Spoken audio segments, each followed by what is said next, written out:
Afternoon.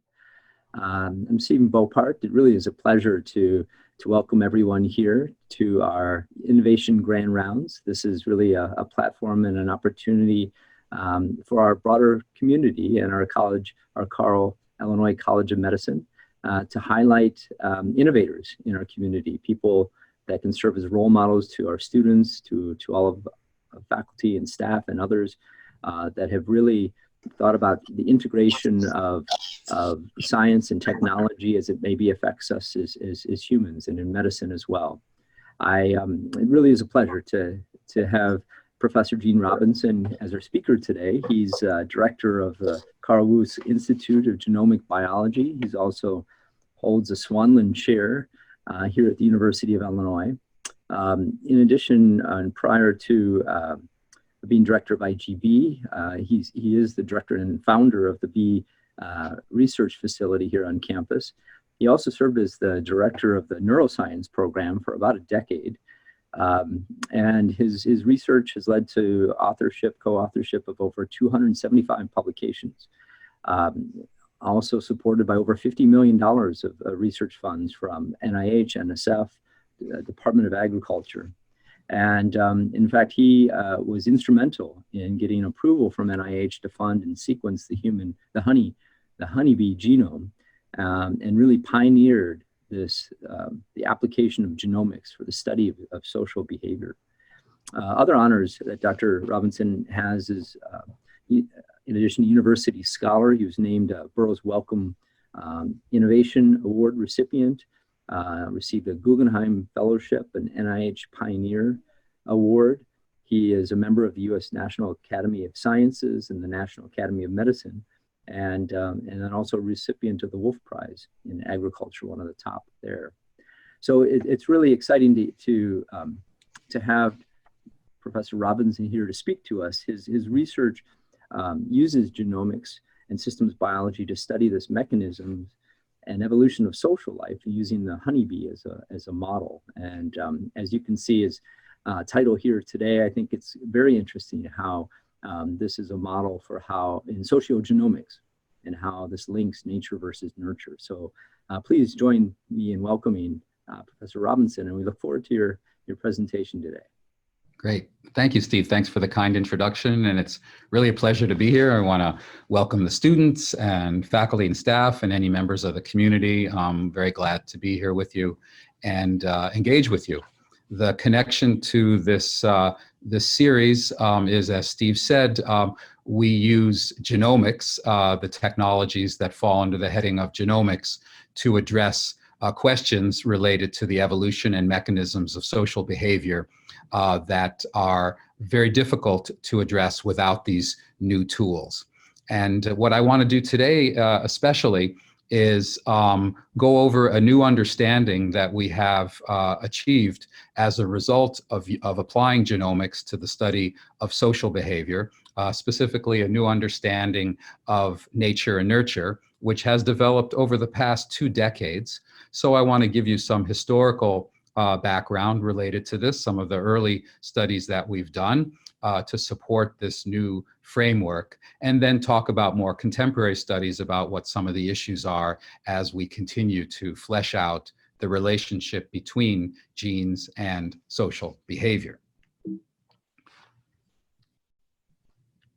Let's see, advancing, there we go.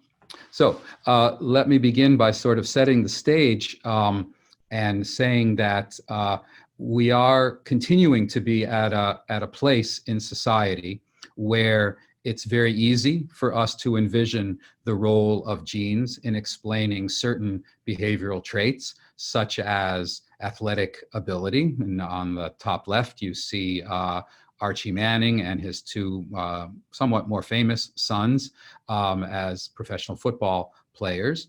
And we see that and we kind of nod our heads, and that all kind of makes sense. But for many of us in society, understanding and accepting a role for genes in other kinds of behaviors, personality, learning ability, is much more fraught and is much more difficult for people to understand.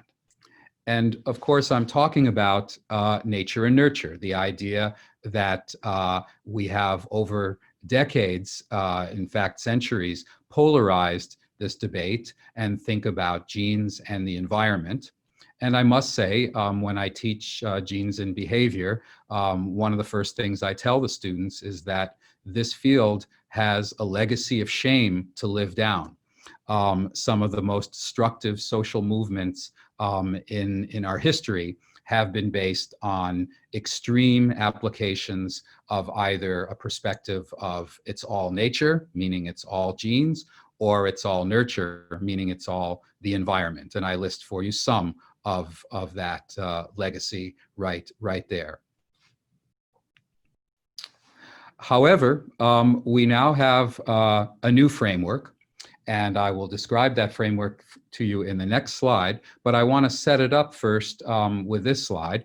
This slide shows you the levels of organization in the brain, starting from the highest level, production of behavior, all the way down to the finest or the lowest level. And by high and low, I don't mean anything value laden. I just simply mean levels of organization and the scope of those levels of organization. So to the finest level, the lowest level, DNA, and then everything in between, as you can see. We will be focusing today on the two names that you see circled there, RNA and behavior, and talking primarily about the insights that have been gained by studying gene expression and its connection to behavior. And I want to, in doing that, highlight for you really what I call here the power of the ortholog. So if you look at the scale, there are levels of organization in the brain regions, brain circuits, neurons, and so forth, that are obviously more proximal, closer to the production of behavior. However, in trying to use those levels of analysis to understand evolutionary relationships and understand environment and gene relationships, it's been more difficult for a very simple reason. It's very difficult to look at the brain of one animal and understand how its parts relate to the brains of other animals. This is the case when we go from humans to vertebrates. It's doable, but there's still limitations. And then certainly when we go across evolutionary distance, larger evolutionary distances, such as from vertebrates to insects, it's very difficult to homologize, even to analogize brain regions and certainly brain circuits and neurons. For whatever set of reasons, those levels of structural relationships and anatomy are not well conserved across evolution, or we haven't understood yet the logic of that conservation. By contrast, and so then you will see in the neuroanatomy literature arguments. People might think that this brain region is similar to that brain region in a different organism. Someone else may think, no, it's not, and it's better related to another brain region. And it's very difficult to have clear understanding. By contrast, in genetics, molecular biology, when we go down to the level, we have a concept, which is the ortholog concept. You look at two genes from organism A and B, and if the sequence of those two genes is similar enough with all the appropriate statistical insights and applications, is similar enough, regardless of how diverse those two organisms are, you can say, you know, those two genes are cousins to each other. They're orthologs. And you can do that with statistical precision. And so with that, it is possible to then look broadly across organisms to be able to get the insights that have eluded us in more traditional areas of neuroscience. So we have applied that approach, and that has led to this framework that I want to show you here. First of all, this is the old view, dominated by a deterministic relationship between genes and behavior, that there are genetic variables, Individuals vary in DNA, in their DNA sequence. That leads to differences in gene expression, protein expression, brain structure, brain functioning, and changes in behavior. So that's the old view, hereditary influences on the genome, excuse me. Here's the new view, courtesy of genomics, gene expression analyses, and our ability to move across organisms, and that we see as that social information gets under the skin, affects the brain. There are various neural transduction events. They end up changing the genome, that is changing the expression of genes that then alter behavior and the brain. And hopefully you're noticing the bottom of the slide. Both perspectives are right. We're not replacing one with the other. We are adding the second arrow to the equation. And so then what that means is that it's all about the genome, whether you're talking about nature or nurture. Nature is the green arrow on the top. Nurture is the red arrow on the bottom, both intimately involved with the genome, just over different timescales. The changes that we see on the top, that lead to individual variation, occur from generation to generation and are on the timescales of evolution. The timescales over which the environment affects the brain are quicker. They are moment to moment, weeks, days, months, within the lifetime of the organism. So then we have this interplay between genes and behavior. So that's the main message. If you're busy, you need to go. Genomics has been used to solve the nature-nurture problem by bringing in the dynamic nature of the genome. If you want to stick around, I will tell you about some foundational studies that led to this perspective, and then, as I said, some new issues.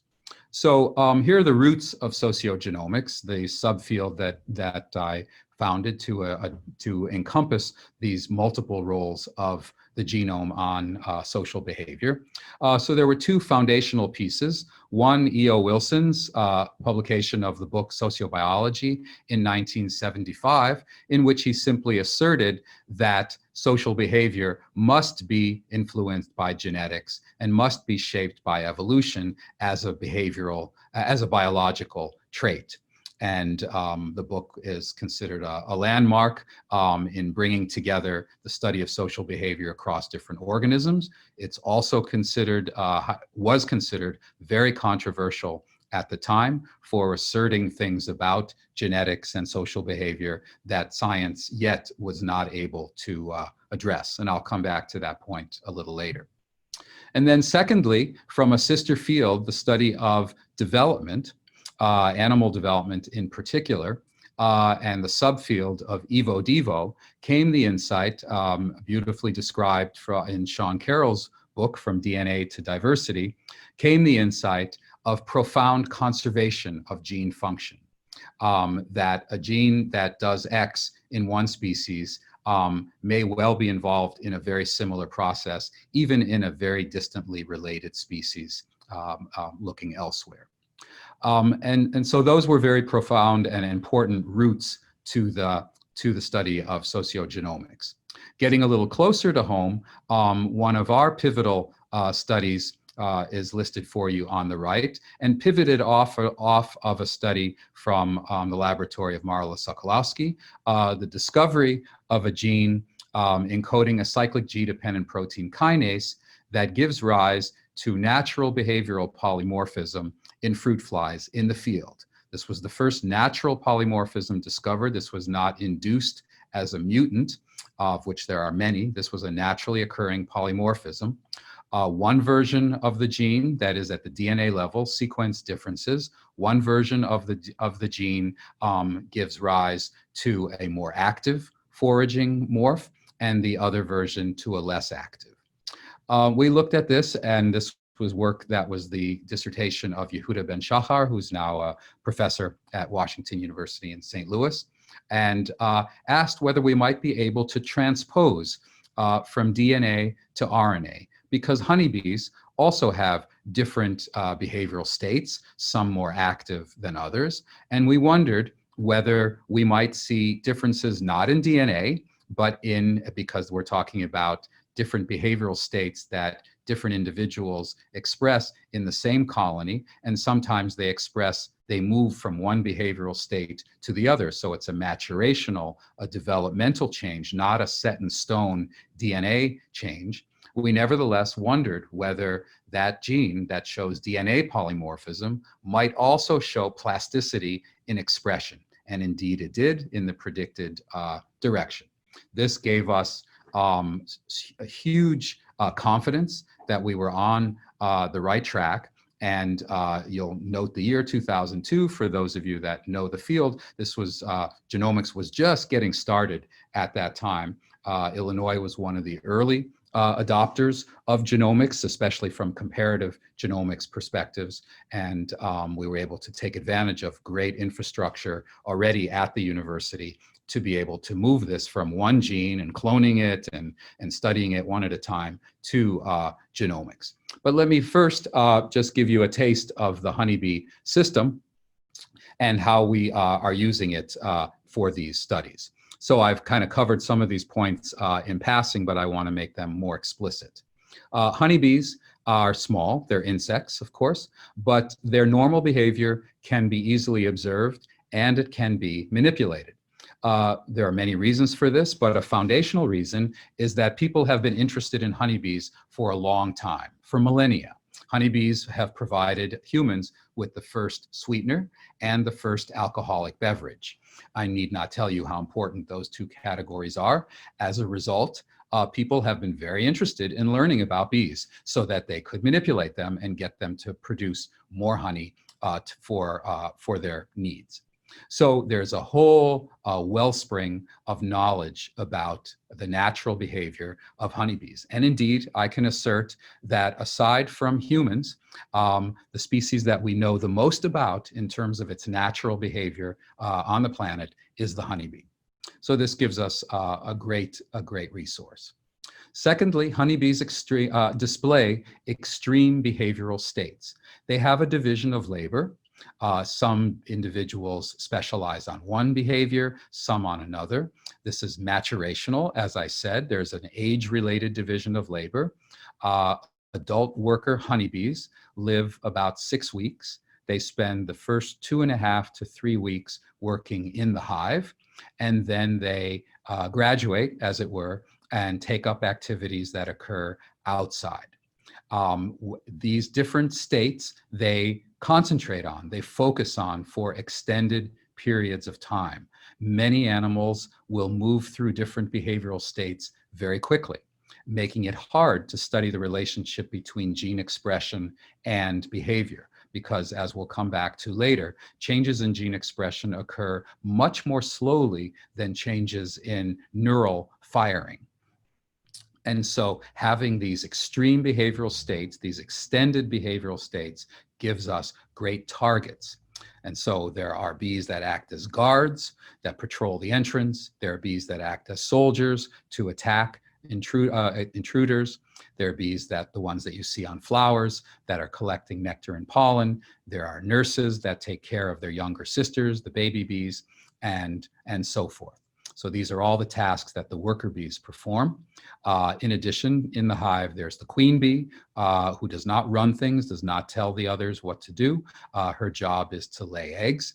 And then there are the males that have very limited activity in the colony, and as far as we know, only exist to mate with virgin queens. So everything I'll be talking about today has to do with the workers. The third point is that honeybees are social, highly social. Everything they do is influenced by their social environment. And moreover, because of our knowledge of bees, as I said previously, we know how to manipulate their social environment in precise ways. The image that you see on the right, those tall white stacks, if you've never seen them before, each of those tall white stacks is a beehive, is a family. It's composed of a single queen and up to 40, 50,000 worker bees. And they all work together as a single unit. we can manipulate that environment. We can make big colonies, small colonies, genetically diverse, genetically narrow, manipulate the demographics, and so on and so forth. We can do that, as the image suggests to you, with large, robust sample sizes. We typically work when we're looking at gene expression or regulatory genomics. We typically will sample 10 to 20 different individuals within a colony, and then from across 2 or more colonies. The image on the left is to point out to you that it's possible to study behavior at the individual level. So previously, giving a talk like this, I would have showed you a slide that had colored numbered plastic tags, which were the state of the art up until just a couple of years ago. Former graduate student in the lab, Tim Gernot, who's now a PhD, a postdoc in the lab, developed a system of barcoding bees that has really been a breakthrough, allowing us to do automated 24/7 monitoring of all the bees in colonies to get unparalleled behavioral information. And this will feature in one of the stories today. So these are the attributes of the bee system. Okay, I want to cover 3 principles of sociogenomics. I want to illustrate for you the close relationship between gene expression and social behavior, and particularly how it weaves through the nature-nurture thread. I want to show you the conserved relationship from animals to humans, and then finally explore with you some contemporary issues related to understanding the differences and the ways in which neural control of behavior and molecular control of behavior work together in the brain.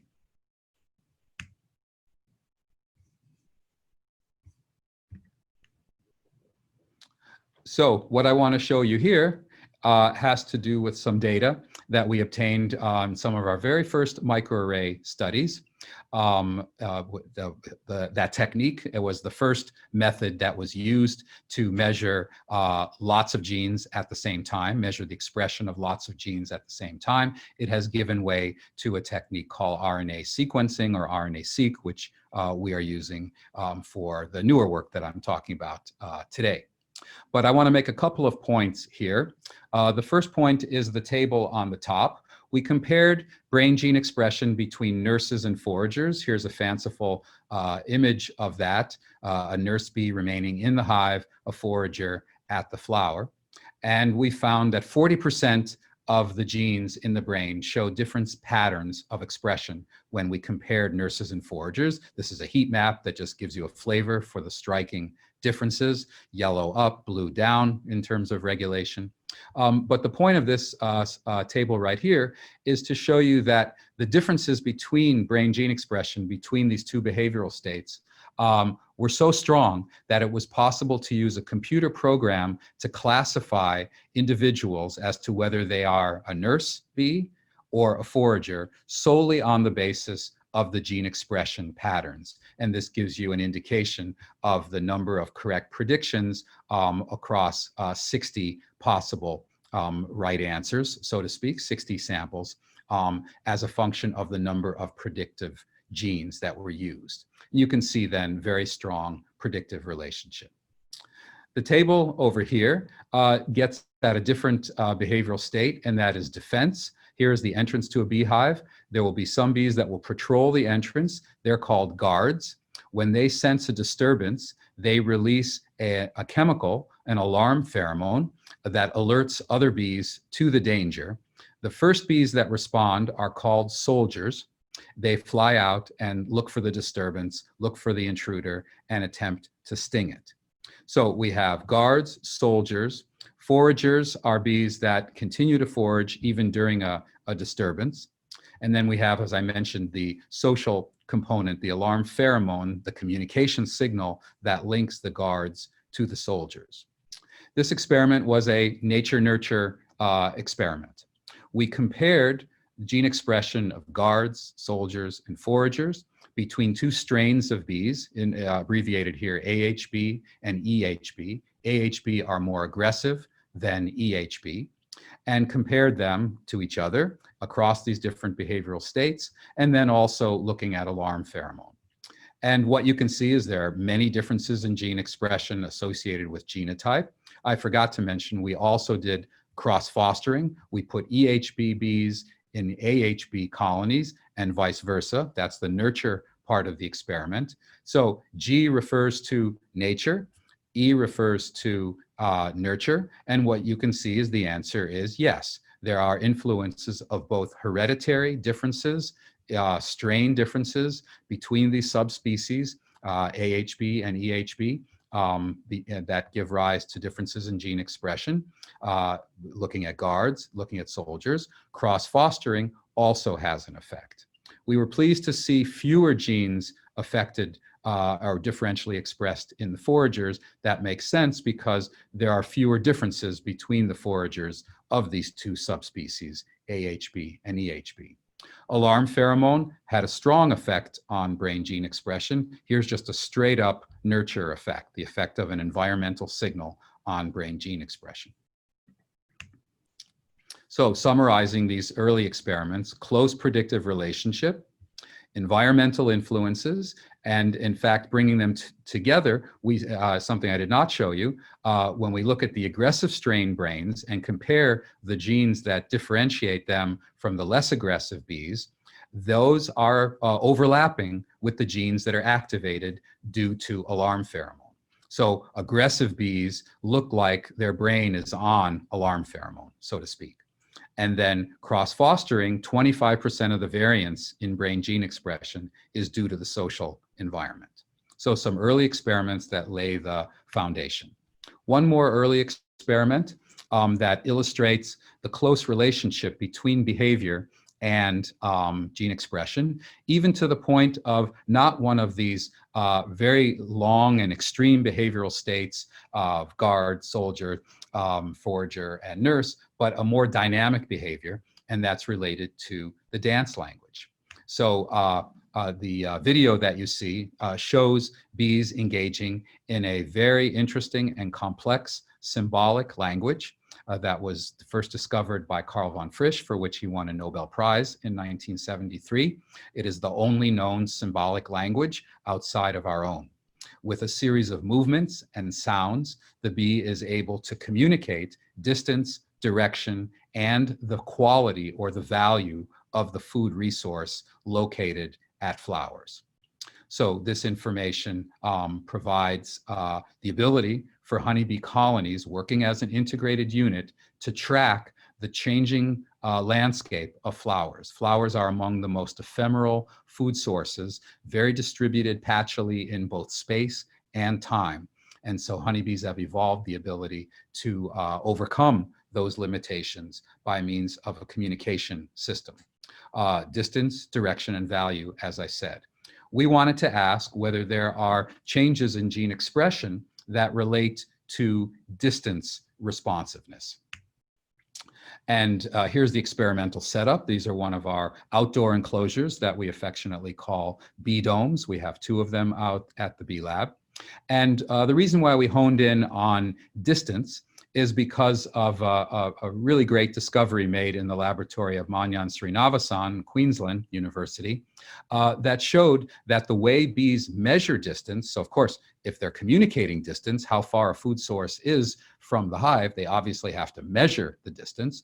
The way they measure the distance is via optic flow, the amount of information that flows past their eyes as they're flying to and from the food source. And the way the Srinivasan lab showed this was by training bees to fly through a maze, such as what you see right here. Here's the bee, here's the maze.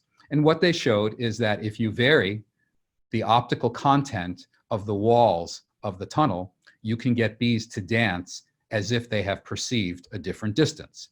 So if you have a very dense checkerboard pattern like this, even though the physical distance is short, when they get back to the hive, they will tell their nestmates, their sisters, they will say, hey, I found some great food out there, but wow, it's really a long distance away. And they'll give that information. You take the same bee or bees from the same colony, same food source, same everything, except you change the pattern of the walls on the maze to a very sparse visual pattern. The bees come back and they'll say, yeah, there's food out there. And yeah, it's really close, piece of cake, no problem. They show you those differences. So we used that to be able to do the following experiment. We trained bees. Some bees flew a short distance. This is a schematic, but it occurred in the indoor facility that I just showed you. These bees thought they flew a short distance, and in fact, they did fly a short distance. These bees flew a short distance, the exact same distance, but they thought they flew a long distance because of the checkerboard pattern, the changes in the pattern. And we asked whether any differences in gene expression, trained at the same time, bees from the same colony, and so on and so forth. And getting at this question of how close is the relationship between differences in gene expression and behavior, even for a more fleeting behavior such as this. And the answer is there are differences. There were far fewer. For this study, we dropped down from the whole brain level to looking at particular brain regions that we knew are involved in mediating this behavior. The optic lobes, this is a visual task, measuring distance, obviously. So we looked at the optic lobes, and we also looked at a region of the brain involved in multimodal sensory integration. The mushroom bodies, more about those later.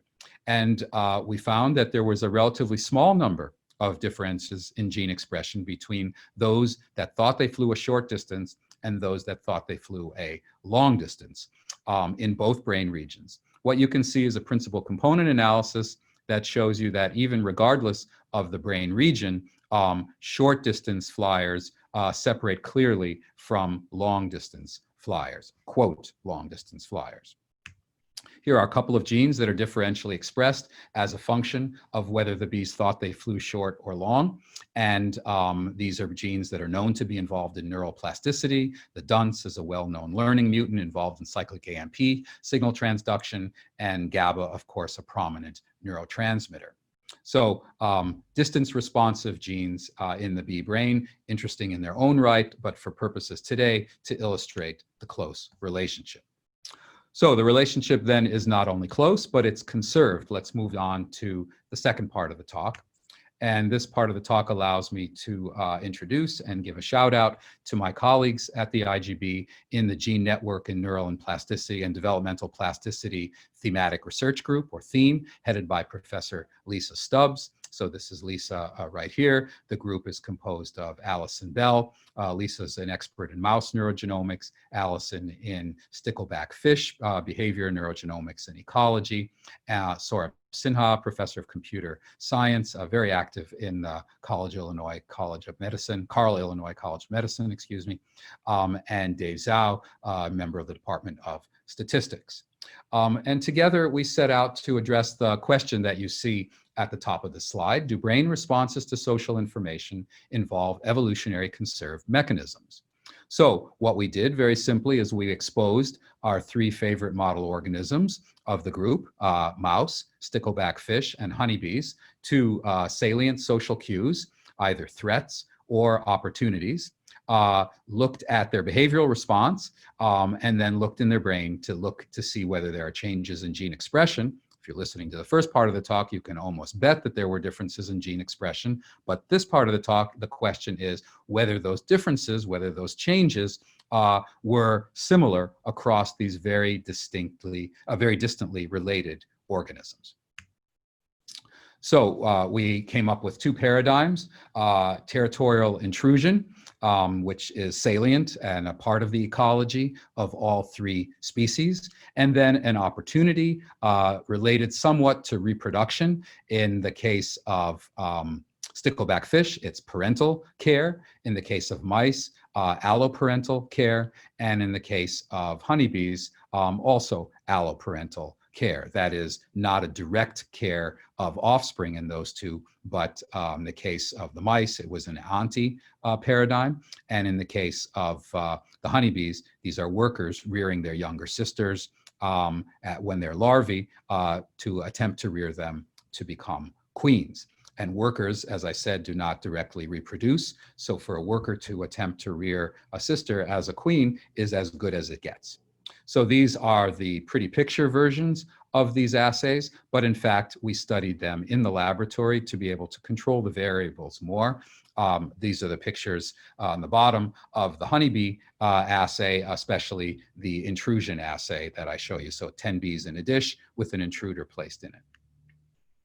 So the idea, as I said, expose them to the social stimulus, and then look at changes in gene expression after sampling for those individuals that responded very strongly in the predicted direction to the social stimulus, and then obtaining portions of their brain to be able to measure the gene activity.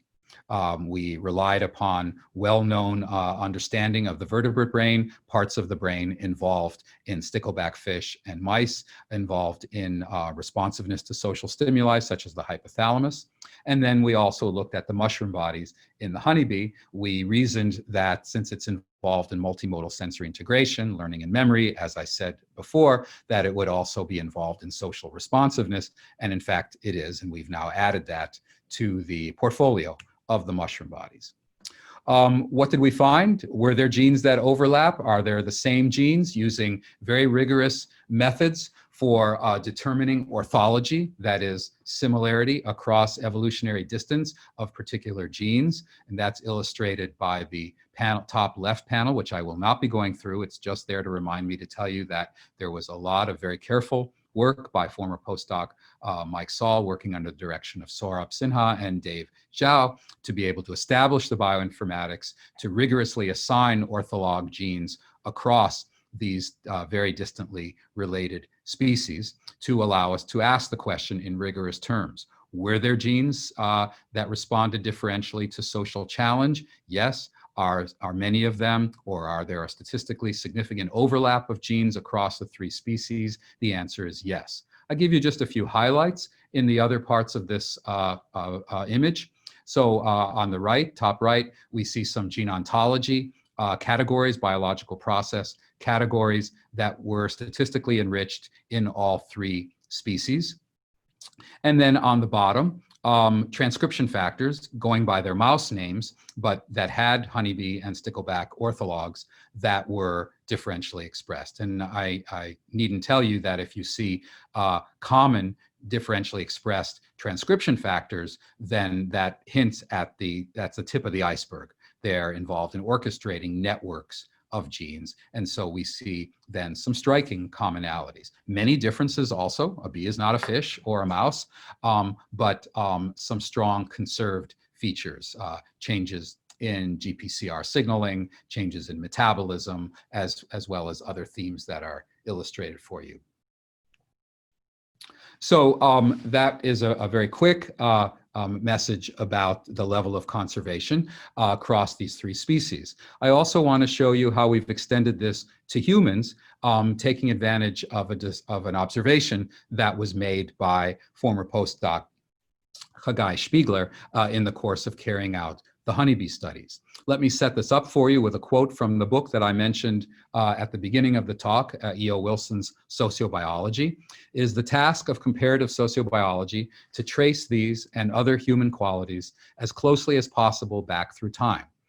This is an assertion of the commonalities that I said was beyond the scope of science's ability in 1975 and led to actually a lot of controversy about both scientifically and socially the implications of asserting this.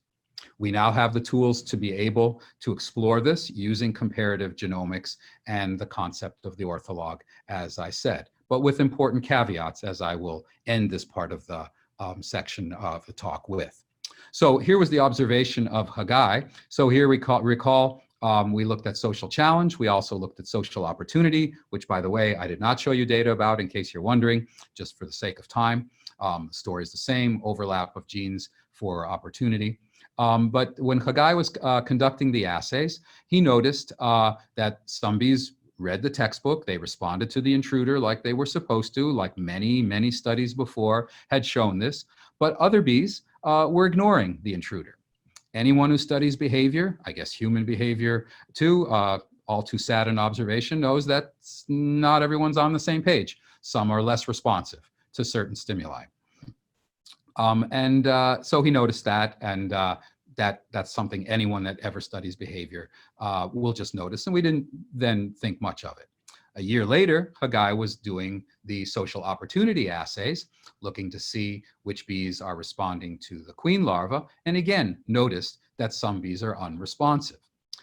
This time, we discussed this, and we wondered whether there might be some bees that are socially unresponsive, or at least less responsive to stimuli. We noticed this separated by 1 year. These are different bees. So it just, this observation sparked the question that was then pursued with more rigor by Haggai and also another study. And so what Haggai did was he repeated and redesigned the two assays to be able to test the same individuals for both stimuli on a repeated basis to ask, are there bees that are not responding to these two stimuli? On the left, you see the ethogram that shows a variety of categories. I want to highlight the red, the blue, and the green. The red were those that responded preferentially to the threat and not the opportunity. That makes sense for bees. They're more like guard bees. That's what we're calling them here. There were other bees that responded more to the opportunity and very little to the threat. These would be nurses. We understand that in bee biology. Guards don't nurse much. Nurses do not engage in guarding, so that fits. Just for completion, you can see that purple group at the very end responded to both, and we're like, wow, that's interesting, but we didn't pursue that. But the key group here, of course, is the green group, the group that did not respond to either stimulus. They had several opportunities to respond to each one. They were tested, repeated two times for each behavior opportunity, and they did not respond. So behaviorally, it looks like there's some unresponsive bees. As you can imagine, following this talk, the next thing we did was measure gene expression in the brain. And I'm not showing you the primary data. This is a treatment of the data known as a principal component analysis. And the point is that when you look at it at this high dimensional level, you can see that the groups pretty much sort themselves out. That is, the red, either triangle or circle, representing two different colonies, are clustered together. That is, the guards, the nurses are clustered together, the blue, and most importantly, the green unresponsive bees. So from the point of view of behavior, they look like a thing in this lab assay. From the point of view of brain gene expression, they look like a thing, like a group. But we wanted to push this a little further, and that we can take advantage of the barcoding system that addresses an entirely different behavior than guarding and nursing, and that is an interaction among individuals to share fluids. So this is the so-called trophallaxis social network. Trophallaxis, a technical social insect term for the sharing of a fluid between two individuals. It's nutritional, it has signaling molecules, and so it's a very important component of kind of like the social glue of a bee colony. So here's the setup for the barcode system. You see the two circled in yellow. They are engaging in this behavior called trophallaxis. Camera, infrared lights, bees don't see, infrared, red light, and so infrared can be used to illuminate an environment and then not disrupt the behavior. This is what the observation hive looks like, a small hive where all the bees have barcodes. So every single bee can be monitored 24/7 for the entire duration of the experiment. And when one does that, one can map out a social network. And here's one depiction of a static social network that just looks at the number of interaction partners and the number of interactions that bees have. I could put it more familiar to you to say this is a Facebook for bees, and these are the number of friends and the interactions among friends. And so what you see is in the center, the queen bee has the highest number of interaction partners and the highest number of interactions. That's sort of a ground truthing. We expect that based on the biology of the honeybee colony. So that's as background for you. But look at the difference between the green bee, the party bee, and the yellow bee. In the same colony over the same period of time, you have an individual that has almost as many interactions and partners as the queen, but then another individual really on the periphery of the social network. This is not a physical network. This is a social network. And you can see just very few interactions. So coming at this from a different perspective, we see that there are bees in a colony, not just in the artificial environment of a laboratory assay, but in a colony that also have very few social interactions. So it does look like social unresponsiveness, whether it's complete unresponsiveness or a much lower level of social responsiveness, that really does exist in the honeybee colony.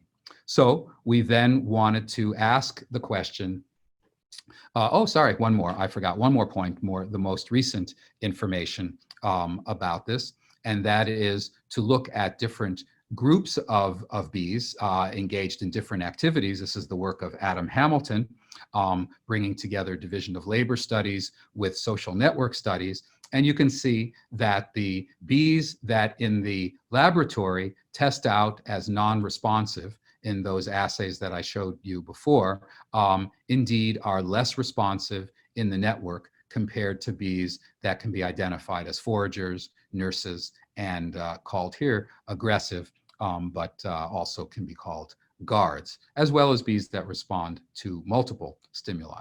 So another way of showing that non-responders are showing low social connectivity. This led us to ask the question, which is an evolutionary conservation question, and that is, are the genes that distinguish the socially unresponsive bees, I showed you the principal component analysis, are those genes that distinguish social unresponsiveness, do they have anything in common with genes that are related to autism? And the answer is yes. And there are two lines of evidence shown here in this slide. One relates to DNA, and that's the top part of the graph. And this is information from the Simons database that show that, so these are DNA differences. And the genes that show highest confidence for genetic variation, DNA differences related to autism, showed statistical overlap with our gene expression-based differences. And then the bottom shows a gene expression analysis post-mortem from autistic individuals and controls, also showing statistical significance. We looked at some controls to see if these relationships are specific, and so far they seem to be specific. We compared our B gene set and looked at other gene sets from other mental illnesses, do not see the overlap. Likewise, we took the autism gene sets that I referred you to in the previous slide, looked at other B behavioral gene sets, and did not see the differences there. So as best as we can tell, the connection, the overlap is between the sets that I showed you, the autism gene sets and the honeybee sets. Now, in leaving this part of the talk, let me be very clear about the following point. Bees are not little people and people are not big bees. I do not want to be glib about autism. Autism is a very complex, serious, multidimensional condition that includes as one component social unresponsiveness. We're not saying that bees are autistic. We're asking whether there are foundational building blocks of social responsiveness that we have extended across vertebrate and invertebrate animal species, whether we can extend that also to humans. And the answer is yes. And so I illustrate this point, I make this point with this image in front of you, a phylogeny, a high-level view of the evolutionary relationships between organisms. And you can see that the last common ancestor for the lineages leading to the humans on the right, and the last common and the lineages leading to social insects, including honeybees on the left, lived some 600 million years ago, is thought to represent a marine flatworm with very simple nervous system, not even yet a centralized brain, and as far as we know, no social behavior. So we're looking at a form of molecular conservation that really has to do with building blocks that are then used and reused during separate evolutionary instantiations of a social brain. Okay, the third and final part of the talk, and this will be much shorter as our time is coming to a close, relates to this challenge that we have that really came out of the finding that, wow, there really is a close relationship between gene expression and behavior, yet genes are further away from behavior than neurons. So how do we understand this? And this framework of neurons are for today, genes are for tomorrow, gives us a framework for understanding the causal relationship between changes in gene expression and behavior, and just beginning to get an understanding of how changes in gene expression interact with changes in neural activity. So let me set this up by showing you that when you disturb a honeybee colony repeatedly every 30 minutes, that's the x-axis, you will, for the first 3 exposures, get an increase in responsiveness and then keep that high level for a sustained period of time. What I just said in scientific nerd terms, every beekeeper knows, which is if you've disturbed the honeybee colony, you should stay away from it for a while because it's going to be riled up. Ecology predicts that exposure to threat in the past often will predict exposure to threat in the future. Honeybees respond this way. Many organisms respond this way. Humans respond this way. PTSD is a condition where the threat never goes away. It's there, embedded, biologically embedded in the brain. So this is a very deep principle that scales very broadly. So what we're finding is that this notion of past predicts future, we can understand in molecular terms. The schematic that you see, very small in the middle of the image, highlights some of the biological processes that I showed you before related to the responsiveness to social challenge involving nuclear receptors, heat shock proteins, and especially for purposes right now, a change in metabolism, brain metabolism. Simply speaking, there are changes in brain metabolism that are associated with the response to the threat and with maintaining that response to future threats. The way we showed this is with both fruit flies and honeybees. In honeybees, former postdoc Claire Richoff, now running her own lab at the University of Kentucky, looked at the gene expression data. From that, designed a pharmacological treatment to change brain metabolism in honeybees. And when she did that, she was able to increase the aggression in a dose-responsive way using 2 different metabolic drugs relative to control, which is the dotted line here, for bees that were not exposed to a threat. They showed the levels of aggression associated with prior exposure to threat just by being treated with these drugs. Likewise, Drosophila, using genetic tools, genetically manipulating the expression of a metabolic gene called ND20. When this was done and expressed only in neurons, this construct expressed only in neurons, flies became more aggressive even though they had no prior aggressive interactions, showing that the changes in gene expression that we see as a result of an exposure to a social context in turn predispose the bees and the flies to further aggression. If you're going to have this kind of a system where genes are involved in responding to changes in social stimuli, you have to also then expect that there will be genes responsive to positive and negative valence. And in fact, there are. A quick summary showing that you recall we did experiments, social challenge, social opportunity. There are some genes that respond to both. Those would be genes that are social responsiveness genes. But then there were others that responded only to the challenge, only associated with the aggressive response.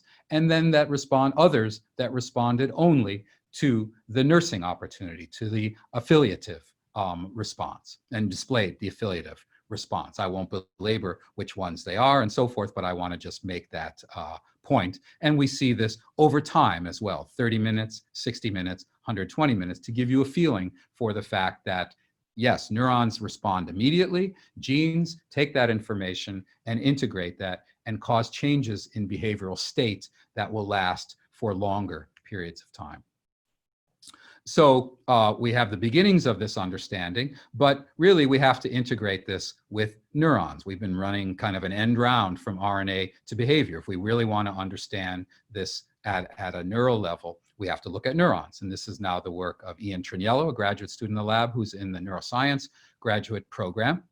And what Ian did was build on this work of valence in terms of gene expression to ask, are there neurons in the parts of the brain that we're studying, the mushroom body, that are differentially responsive to these stimuli, and can we find them by using some of the genes that are differentially expressed in response to challenge or opportunity. So these are some in situ analyses. The focus was on the mushroom body. I won't go through the anatomy of the mushroom body, but the neuropil region is called the calyx here. The calyces are indicated here, and these are the neuropils here. And what you see is we're measuring the changes in gene expression, looking at in situ analysis. And Ian found that indeed there are subsets of genes in the mushroom body that are differentially responsive to, or that can discriminate valence. Using a gene, two genes, I'll show you, both of them differentially responsive in the previous analyses. The Kenyan cells, class 1 cells, respond to the challenge more so than they do for the nursing assay, and vice versa for the class 2 neurons. Likewise, another canonical gene involved in early immediate responses, EGR, also and differentially active in our previous experiments.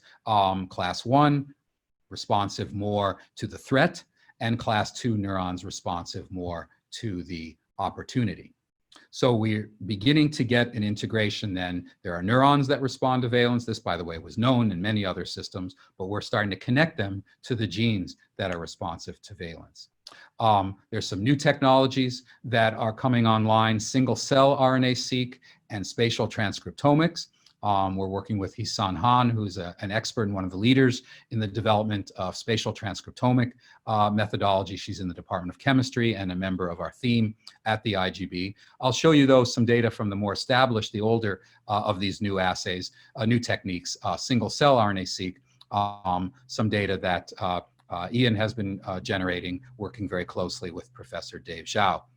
And what you see is that you can, at the single cell, you can find clusters of neurons in the brain that respond differentially to social challenge or social opportunity. Now I have KCs in question mark there because these are dissociated cells. For those of you, excuse me, that know how the method works, there will be dissociated cells of the brain, and we see, and they're united, clustered by their gene expression profile. Spatial transcriptomics will allow us to put those two together.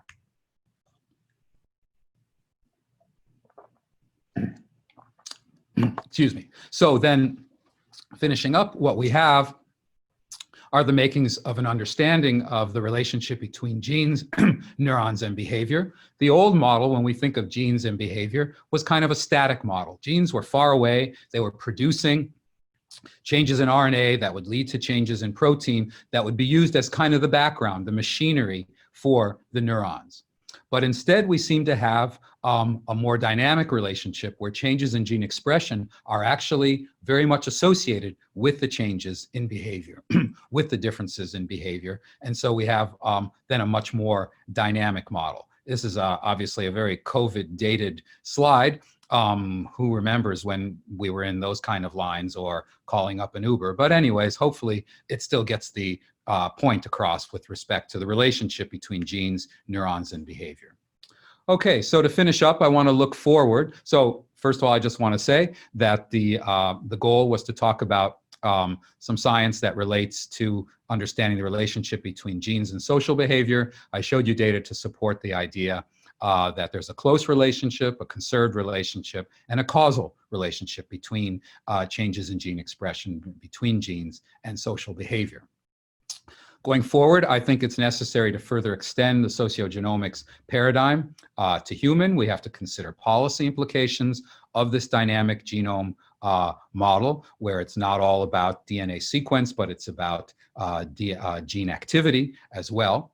In order to do that, we really do need new methods to measure human brain gene expression in a less invasive way, whether it's brain organoids, new imaging methods, and we actually are working on new imaging methods. We have a lovely collaboration here at Illinois with the Dean of the Carroll Illinois College of Medicine, Dean Lee, Professor Fan Lam, and several other colleagues across campus that are involved in this collaboration to better understand human brain gene expression.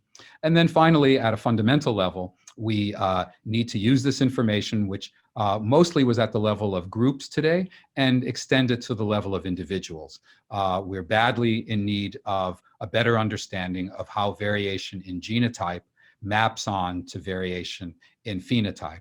And the results that I presented today say that a key element of that will be to understand how this travels through the dynamic genome, gene regulatory networks, to be able to put this together. So I end by acknowledging the folks whose work I spoke about. I tried to mention everyone who was particularly important today, in addition to our lab manager, Amy Cash Ahmed, who's involved in all of our work, and former B-Lab manager, Ali Sankey, collaborators, funders, and be happy to take your questions. Thank you very much. All right, thank you very much, Professor Robinson. Really appreciate that, and really fascinating in terms of just walking us through the sociogenomics, where we're at, and the implications. I mean, there's many implications that this may have in better understanding human behavior and sociology as well. Well, I think we've got quite a few questions lined up in the chat. Maybe I can start with a couple of those, and then please, for the audience, please feel free to unmute yourself and ask a question as well.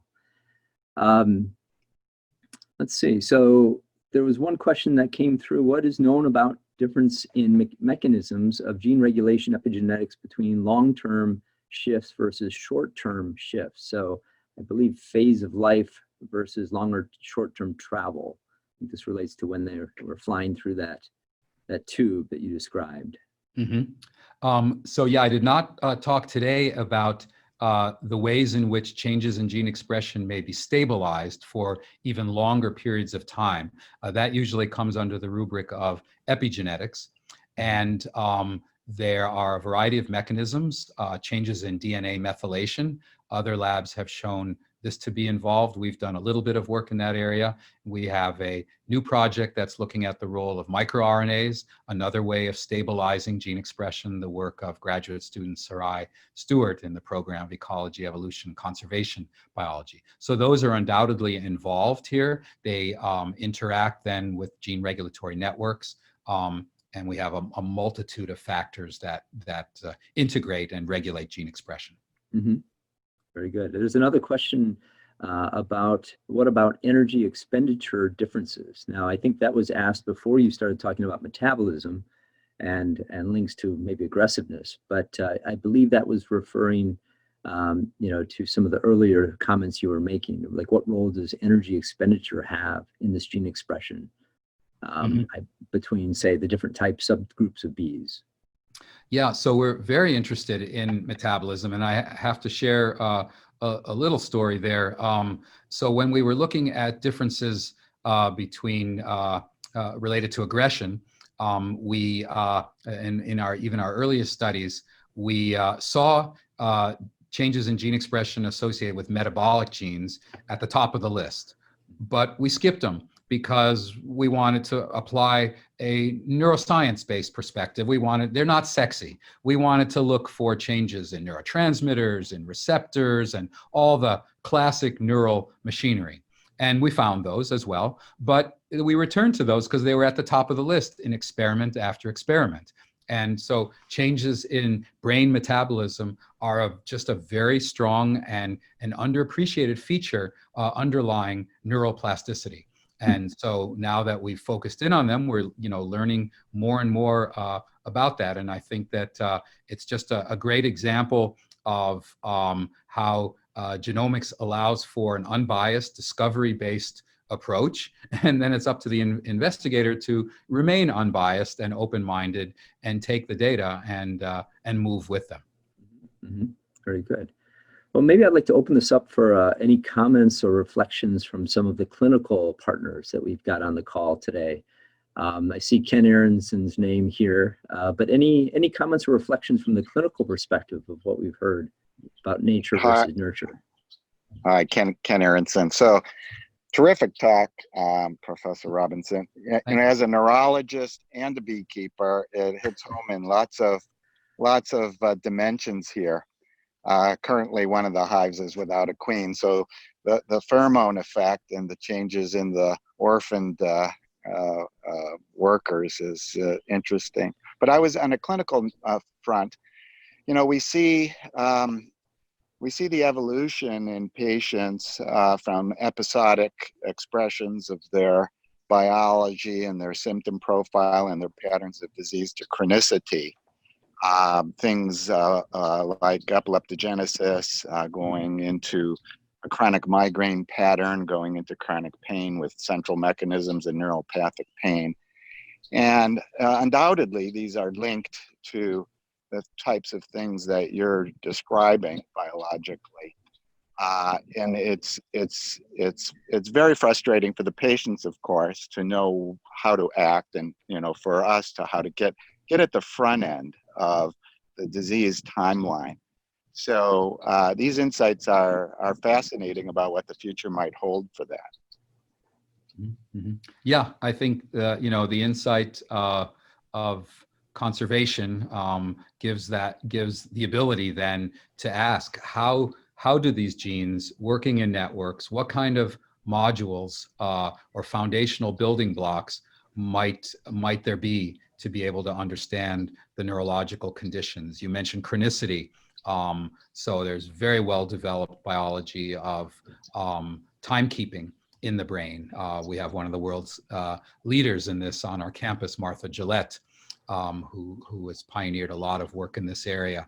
And as you know better than I do, there's often sleep disorders associated with psychiatric conditions. And so how does this module of chronicity and circadian rhythmicity relate to some of these other behavioral modules? Genes give us tools to be able to explore this in ways that we hadn't had prior to this. And I'm sorry to hear about the queen loss, but I'll give you some advice, but I don't make house calls. I'll take a queen cell if you have one. I see we got a call. Hi, Gene. So this is Mike Hill. yeah, go ahead, Mike. Hey, Mike. Just a moment. Hey, hi. Sorry. Just a quick question from a pediatrician.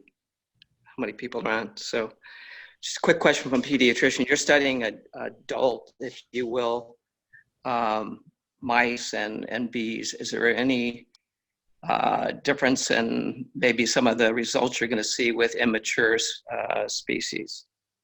Yeah, that's a great question. First, I want to give out a shout out to Mike. He took care of our 3 kids and helped them grow up healthy. And so great to see you. And the answer to your question is that we are seeing more and more evidence of roles of environmental influence early in life. We, of course, have much knowledge of this from humans, but animals, where it's possible to study this, we are seeing very strong influence. And some very interesting work has emerged from honeybees. We did some of it, and a few other labs are involved, that show that even a larva, which doesn't look at all like an adult and has to undergo metamorphosis, complete metamorphosis. The brain is reorganized, the body is reorganized.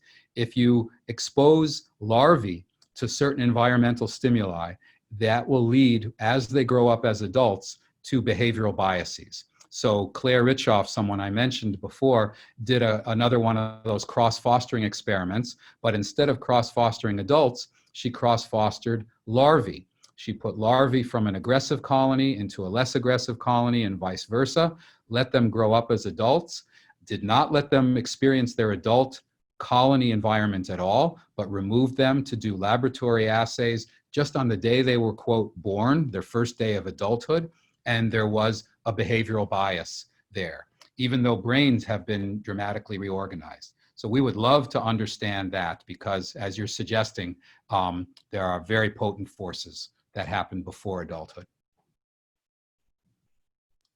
Interesting. Another question from the chat I see that's, this is from Mark Hober. Is there any connection between brain and peripheral gene expression, meaning muscle or circulatory system profiles in these honeybees? Yeah, that's another great question. There undoubtedly would be, but we've not looked at that. One can imagine that, for example, the maturation of flight ability. Bees, they emerge as adults. I just mentioned their first day of adult life. They can't fly on that first day. They have some structural limitations. They have to mature a little bit more before they're able to fly. One can imagine those maturational changes having to do with the hardening of their skin. Insects wear their skin on the outside, their cuticle, and muscles supporting wing activity would be coordinated with brain activity, gene activity, but we've not looked at that yet. Thank you.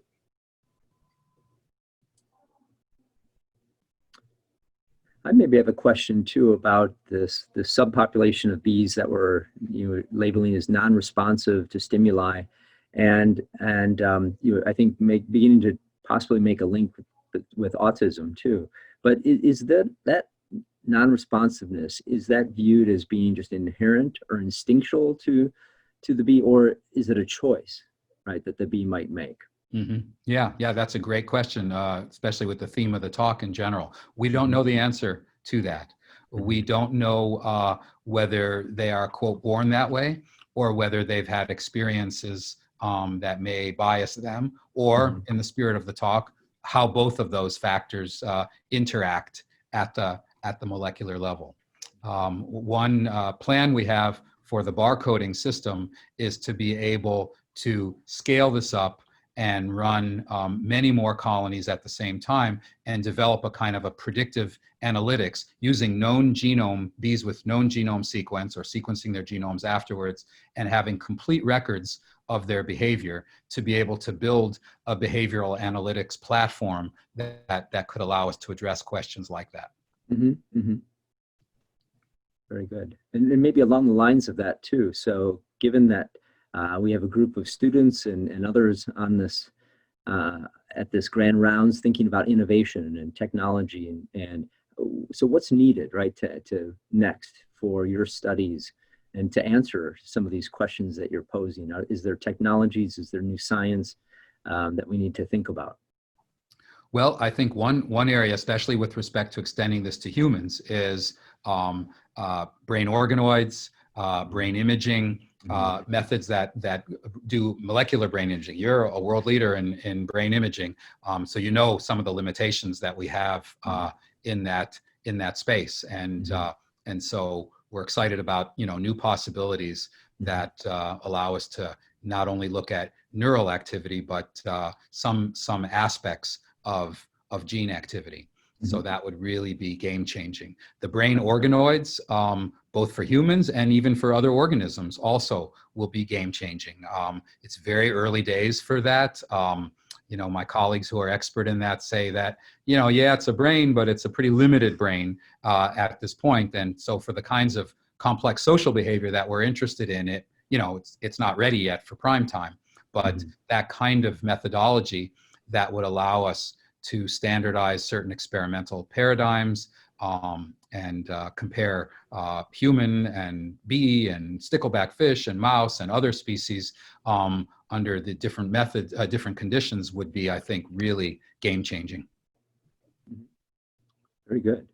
So a question that came in from Professor Mendenhall saying, can you talk about your sociogenomics for your courses and how they can be done on a large scale? Sure. Hi, Ruby. I'm glad to get your question.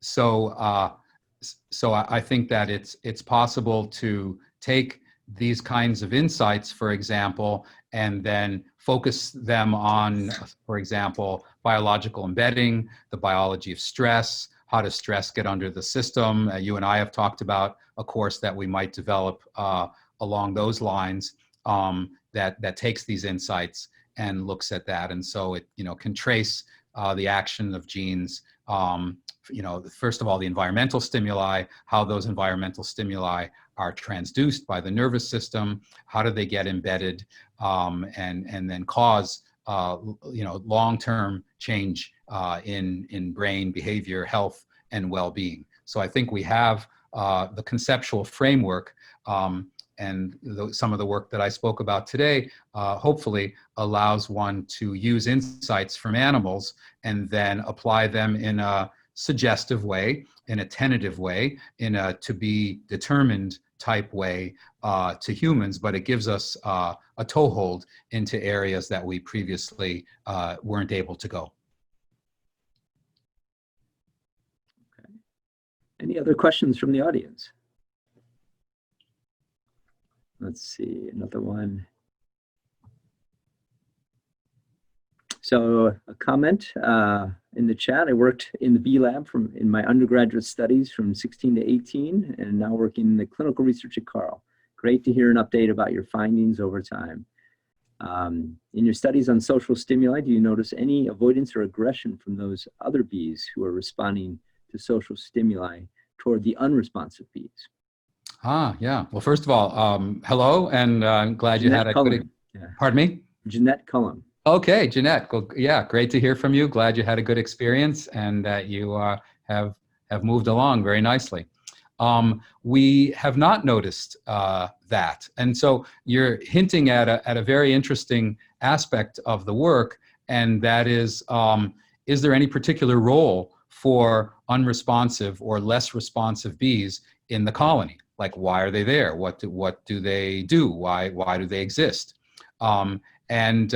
There's two possibilities to that. One is that that they don't have a particular role. They exist, that there's some variation in all species in terms of brain and behavior, and they exist sort of on the tails of a distribution of unresponsiveness, but that they're not causing any problems, and so there's no need to get rid of them either in real time or in evolutionary time.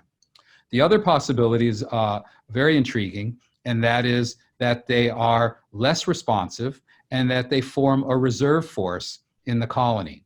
And in fact, less responsive individuals have been found in other insect societies and have been called a reserve force. And we have a very nice example of that coming from some of our work. We had a citizen scientist in the lab a number of years ago, Paul Tenzar, who designed a, not barcode, but an RFID system to track individual bees in terms of their flight activity. So for those of you from Illinois, and you remember traveling on the highway once upon a time, the I-Pass system. So, you know, you go under something and you track it. So we had an I-Pass system for bees. We could track their flight activity.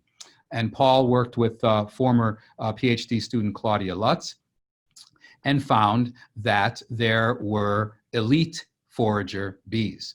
15% of the foraging activity, just based on the number of trips going in and out of the colony, was performed by, over 50% of the foraging activity was performed by just 15% of the bees. So it sounds like a real elitist story, doesn't it? But there's a populist twist. When you remove those 15% who were doing the vast majority of the foraging, other bees who were less active upped their game. They could do it, but they weren't doing it. And so it suggests that there are layers of regulation in a colony because things happen to colonies. Bees get eaten by wasps, by ants, by birds. They get caught in a thunderstorm. Other things happen. A colony can lose its foragers. So here's a group of bees that are kind of hanging back and ready to take over. And that could be the tip of the iceberg. There could be other such reserve functions for bees that appear to be less responsive. So we don't know which of those two scenarios is more accurate, but the second one has some plausibility. Fascinating. I was curious, you had mentioned, so you talked about these subpopulations of worker bees, right? The forager, the guard, the soldier, the nurse. But how do the gene expression patterns in those bees compare to that of the queen bee? Yeah, so the queen bee has very distinct pattern of gene expression relative to the workers. There's some, some common things that are involved in basic housekeeping, but there are differences in hundreds of genes between the queen bee and the worker, and same for the drones as well. Does she have essentially all those traits, those genes, or is it a special population, maybe say a leadership gene, for instance? Yeah, that's a really fascinating question. The behavioral repertoire of a queen is entirely different than the repertoire of worker. Basically, queens were named at a time when humans were fascinated by monarchy. If she had been named, if queen bees were named now, and certainly if they had been named by our youngest son, whom Mike Hill knows very well, quite irreverent when he was a teenager, queens would be called, hey, yo, egg-laying mama, nothing better than that. They don't deserve any name better than that. They don't tell the workers what to do. They don't have leadership per se. They are egg-laying machines. They produce pheromones that stabilize the behavior of the colonies, but they don't tell the workers what to do at all. So they have a very distinct and very narrow repertoire of behavior.